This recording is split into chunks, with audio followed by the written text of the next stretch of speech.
కానీ ఇప్పుడు క్రైస్తవులకి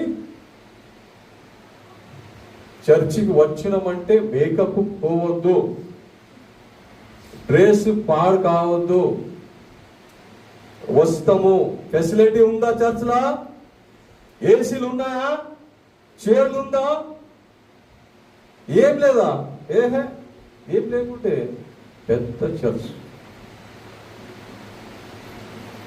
నేను వెళ్ళి 5-6 వేలు 10,000 చీర కట్టుకొని నేను అక్కడ కూర్చోవాలా? నాకు తగ్గేట్లో ఉండాలి చర్చ్. నా పిల్లలకి నాకు తగ్గట్ల ఆలయం అలా ఉండాలా?